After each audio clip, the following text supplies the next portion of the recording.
Vasyl Lomachenko versus Teofimo Lopez is happening this weekend. Number 1, number 2 at lightweight. All the marbles. We're going to get into this. So, both guys, right? Fair to say, number 1, number 2 at lightweight. Both guys 15-0 in their respective pro careers. The difference in levels in terms of who they fought is just, it's night and day, people. It's night and day. Okay? Even in terms of their amateur career. Lomachenko, damn near 400 amateur fights, only lost one. He avenged that fight several times. 2-time Olympic gold medalist. Just unbelievable amateur pedigree. Absolutely unbelievable. Okay? Teofimo, I believe he had 100 and some, I think he had like over 150 amateur fights, but obviously he lost a few, and his amateur career was definitely not as stellar and as decorated as Vasyl Lomachenko. Okay, Lomachenko as well has even been in the World Boxing Super Series, so that's a semi-pro league. So even in terms of that, he's got, you know, vastly more experience over Teofimo. Lomachenko is 32 or 33, and Teofimo is only 23 years old. So Teofimo has the youth on his side. Okay, but let's look at their pro careers, right? And we see that Teofimo, well, the first time I ever saw Teofimo was when he fought Mason Menard. All right, and that was a very, very heavy knockout that he gave Mason Menard. I think it was in the first round as well. And I looked at the guy and I thought, okay, this guy looks like he's got some potential. You know, bit of a counter puncher, you know, a little bit, you know, he's good, he's decent, you know, big at the weight, definitely hits hard. So I said, I'll keep an eye on this guy. Then he reeled off a couple of more highlight reel knockouts as he went along the way, you know, fighting on these top ranked shows. And I started to think more and more. I was like, this guy could be a problem. Now, Lomachenko, on the other hand, you know, we've seen him for years, it seems now at this stage. You know, he's beaten guys like Nicholas Walters, Guillermo Rigondeaux, Gary Russell Jr., who else beat Luke Campbell, Jason Sosa. I'm probably missing some guys. He's just fought Jorge Pedraza. You know, he's just fought so many good fighters over the years. And, you know, at one stage he was dominating them so bad they called him Lomachenko. All right, because so many good fighters were quitting. You know, and they weren't even taking beatings really in retrospect. They were just getting completely outboxed, completely outmaneuvered. Just seeing the brilliance of Vasyl Lomachenko. And he is a brilliant fighter, and he is one of the best in the world. Of that, there is no question. Right? I look at this fight in a nutshell, and I just think what Teofimo has over Lomachenko is he has the size, because he is the natural lightweight. Right? Lomachenko, his ideal weight is super feather. You know, he is not struggling in one bit to make lightweight. I know a few people said that when they got the, I think it was the 14-day check weight with the WBC, that they were saying, well, look at, you know, Teofimo, he's weighing, you know, only a pound heavier than Lomachenko. Why I have to say that is, the difference is, Lomachenko hasn't even started his weight cut probably. Teofimo is right in the middle of it. Okay? I believe, like, what was it, like a month before the fight, he was weighing something like 148, so still a good bit of weight to go, and he's a big boy. So I'd imagine win or lose, this will be his last fight at lightweight. I'd imagine Teofimo, especially 23, because he's got a lot more filling out to do, he is going to be moving up to 140 sooner rather than later. That I have no doubt. Win or lose. Okay? Lomachenko, as I said, not struggling at all to make lightweight. He really is a super featherweight at the end of the day. And whether he wins or loses this fight, I would imagine that, well, Miguel Burchell and Oscar Rivas, the winner of that fight, is high on Vasyl Lomachenko's mind. I think that's the route he'll go. Obviously, as I said, Lomachenko has the experience, but Teofimo has the youth. Now, I've seen so many Lomachenko's fights. I know what to expect. I know we will get the pressure, we will get the footwork, we will get the supreme movement, the skills. I know with Lomachenko what we're going to get. We get someone who uses footwork to great effect. You know, I mean, he is a pressure fighter who doesn't get hit an awful lot. You know, he does get hit a bit. Don't misconstrue me. He does get hit a bit, but the amount he actually gets hit and the way he can just read these fighters, you know, look at the Luke Campbell fight. That was a good competitive fight. Don't get me wrong, Lomachenko won it clearly. The first few rounds, Luke Campbell was giving Lomachenko some problems. The minute he really kind of, you know, almost like, you know, a computer, the minute he analysed and saw what he needed, what he had in front of him, he knew what he was able to do, he knew how to get the win. And he subsequently broke Luke Campbell down. He obviously didn't stop him, but he broke him down gradually, put him down to the body a few times, and ultimately got a well-earned unanimous decision points victory. No one is disputing that, although the scorecards were very, very wide. But no one is disputing the right man won. In terms of Teofimo was more a counter-puncher. You know, he can come in quite side-on, trying to do the little Philly shell, kind of shoulder roll kind of defense, which I don't necessarily... It's not to say he doesn't suit him, but I don't think he's as effective as he wants to be with that. Definitely not. When I watched this fight against Nakatana, I'm going to assume I pronounced the guy's name, was a Japanese fighter. He fought him last July. He's the only time actually that Teofimo has ever been 12 rounds as a pro. That's a very long, rangy sort of fighter, so he was. And you watch that fight. Although the scorecards were ludicrously wide for Teofimo, it was a very, very close competitive fight all the way through.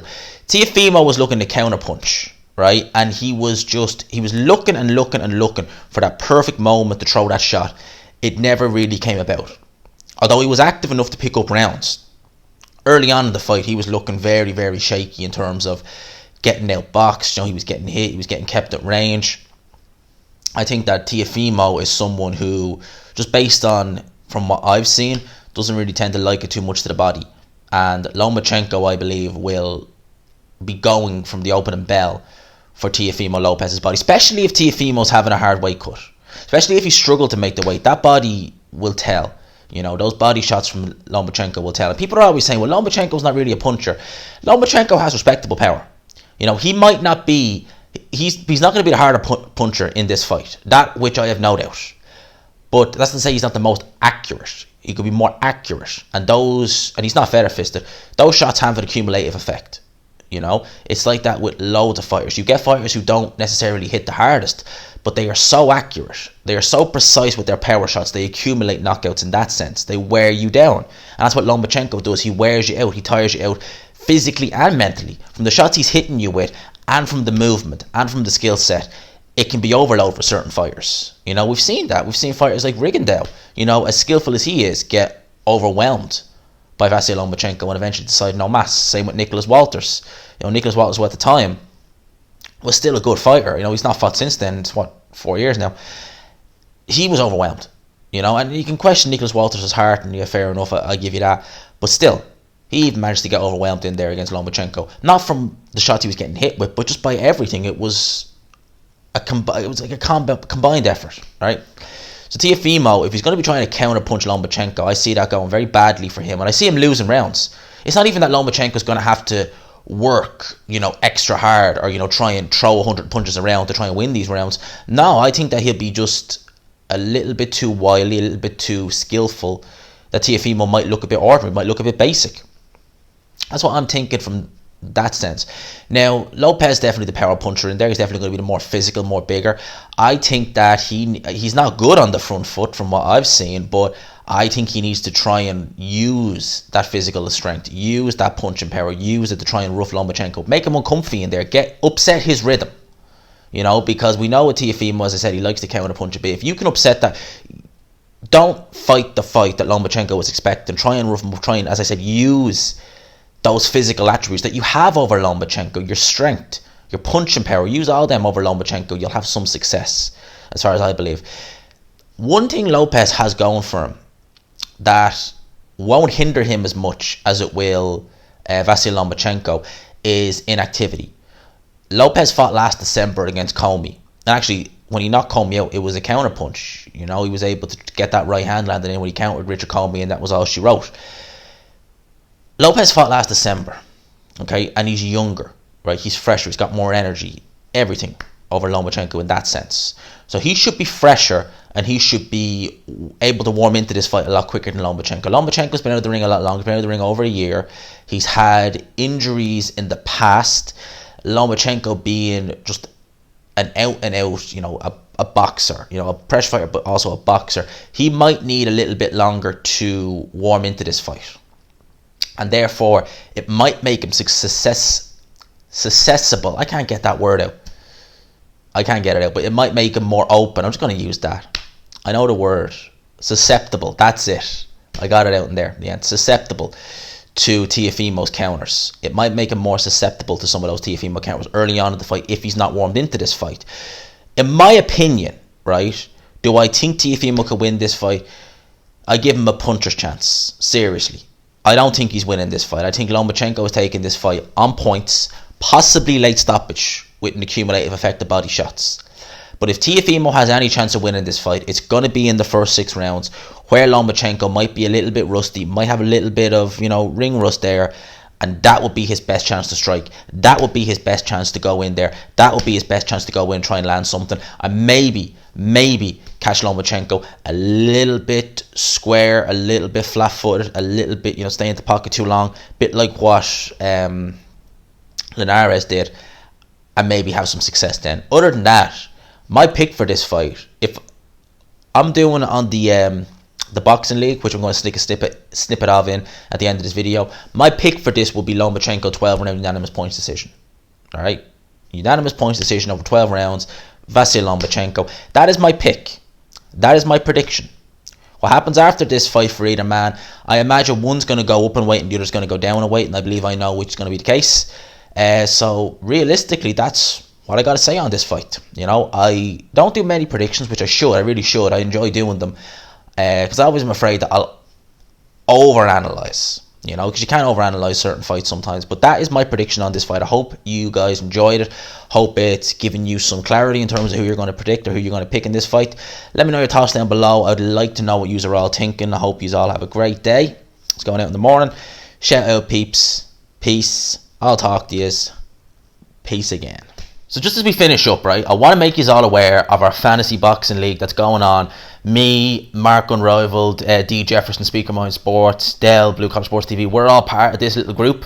It is a fantasy boxing predictions league, okay, a bit like kind of how football leagues and stuff like that go. It is completely free. It is available for everyone. Alright, so I'm going to tell you the rules real quick. It's going to be at the end of pretty much most of my videos for the next week, because the new season is starting this week. And basically how this runs is, it runs for 12 weeks. Fights that are happening on the weekend, and even some during the week, everyone can pick them. Alright, it's completely free, by the way, so there's no charge. Right, you're not charged or anything like that. You can test your skills against YouTubers, because you're predicting fights, so are we. So you're going up against some YouTubers and some former boxers. I'll just let you know, basically, just give you a little snippet as to how it works, okay? So you pick the winner by KO or decision, okay? So you're picking the winner. You could say, for argument's sake, you have Lomachenko winning by, KO. If you just say KO, by default, they'll give you the 6th round, because you have to pick a round as well. It doesn't mean that you lose if it doesn't happen in said round. You just don't get as many points. Alright, so the scoring system is you get 5 points for selecting the winner, you get 5 points for selecting the correct method of victory, so obviously decision or KO. You get an extra 7 points if you pick the round, or if you pick a majority or split decision, right?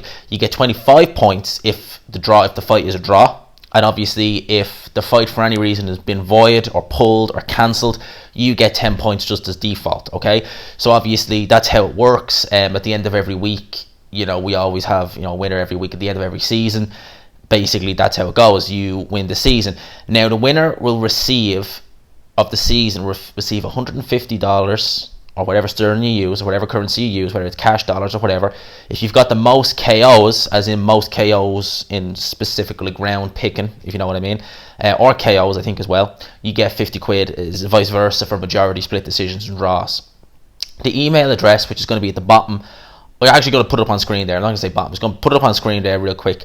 Champs, so it's CAMPEZEE 22 at yahoo.com. I'm also going to leave a link to that in the description of this video. So if you want, it's, like I said, it's free of charge. It's a good bit of fun. Me and a couple of other YouTubers are doing it. Give it a go. You can test your wits against some YouTubers. So season starts now with Lomachenko versus Teofimo. So obviously we get our picks in before then. Give the guy an email. He gets back to you fairly quick. And yeah, hope you enjoyed it. So that's all I got to say to you people. Peace.